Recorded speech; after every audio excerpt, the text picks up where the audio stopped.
Turns out that Central America was wild and it was rugged, but there's a reason why there aren't a lot of boaters going there, and that's because the weather systems there are difficult to deal with. There aren't very many anchorages, the water isn't very clear,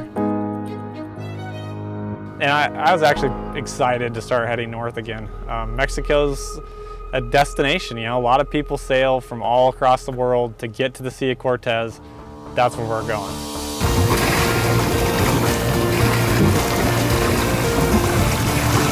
We're going to leave Puesta del Sol and we're going to sail north, and we want to get to Puerto Vallarta really as soon as we can because our friends Mike and Nicole are going to come down and visit their boat, and we really want to see them. We've been missing them. What's on your head, Vanilla? What's on your head? It's that god-awful flapping noise that we hear. The sails.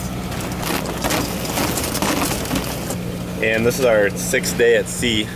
And Yata and I have been talking how it's interesting how some passages seem a lot longer than others. And this one has seemed so long for some reason, even though we've done a 6-day one before. And on this one, you know, we anchored one night and we went into Acapulco for fuel for a few hours, so we even had things to break it up, and it still seems so long. Part of it, I think, is because I'm sick. I got sick this time, and so, you know, everything's a little bit harder when you're sick. And so we have about 20 days or so, and we're going to try to make it if we can. We need to cross the Gulf of Tehuantepec again, which may have some weather windows, so we'll be stopping at Chiapas to wait for weather.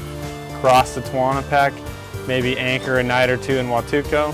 Then we'll head north again. We'll put in at Ixtapa, which is over halfway, and we'll get some fuel there. And then once we get to Puerto Vallarta, we're going to slow down a little bit, and we'll tie up next to Sloboda again, which will be neat. It's the first time the boat's been there in many months together. And we'll hang out with Mike and Nicole. So we just sailed 13 nights and 20 days total from Nicaragua to Puerto Vallarta. 1,300 miles. And we're happy to be back with our old friends. It's kind of a reunion, right? Yes, reunion with Sloboda minus Mike. Hey, Nicole. Okay, cheers. So can you tell us a little bit about what we're doing today and things like that? Celebrating Easter today. Very, very excited to have you guys back dock next to Sloboda. Could not be happier. Yeah. So happy Easter. Yeah, happy Easter. Happy Easter, Cody.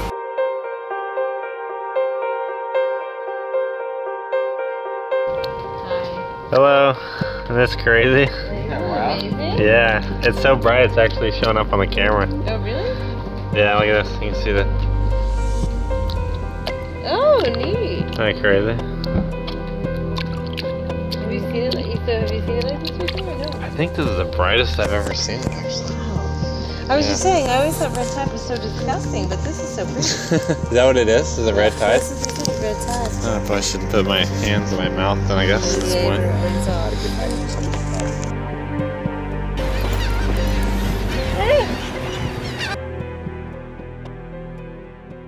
And one of the rewards that we kind of wanted to give ourselves for being at sea so much and just making such progress up the coast, because it's like 1,400 miles or something, was to come to these islands, which are right in the entrance to Bandera Bay, and just, you know, anchor, hang out a little while, and kind of take it easy.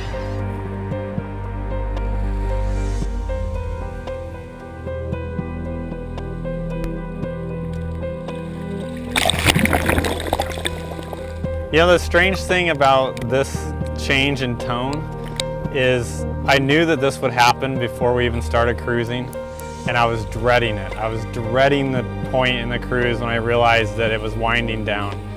The odd thing is that now that it's here, I'm actually not that disappointed or dismal feeling about it. I actually am kind of excited to go back to work, and that is something that I never would have guessed. This is the best time of my life so far.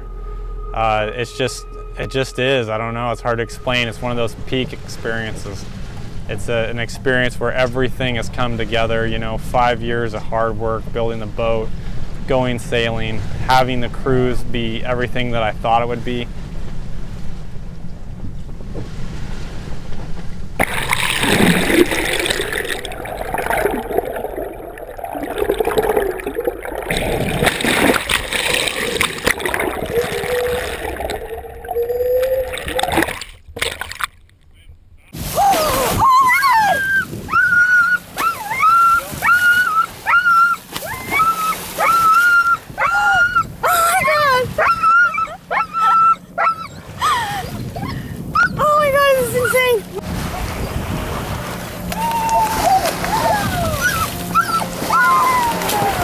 Oh yeah.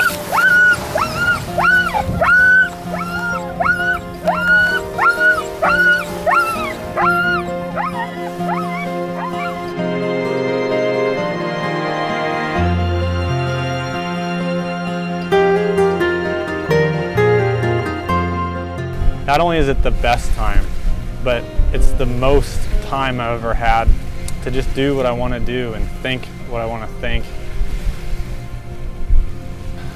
Sometimes when I do miss the US, it'll be this little fragment of a dream or a kind of a thought or a feeling that just sort of creeps up on you. Usually when you're out at sea and you've been out there for days and you're tired and you just have this sort of surreal feeling that maybe you're somewhere else or that someone you know is close by. Sometimes I wonder what people are doing, you know, are they getting up early, going to work? Maybe my dad is, you know, out at 2 in the morning in the snow checking to see if any of his cows had a new calf. And it's sort of surreal because maybe they're wondering what I'm doing. So Vanilla gets a lot of sleep around here because she always is in the bed, so whoever's coming off watch sleeps in the bed, and Vanilla just sleeps with them on every single watch. So 24/7, she's almost down here always sleeping. Whereas Jen is always up in the cockpit, and Jen is always getting woken up by the person who's awake on watch trying to stay awake.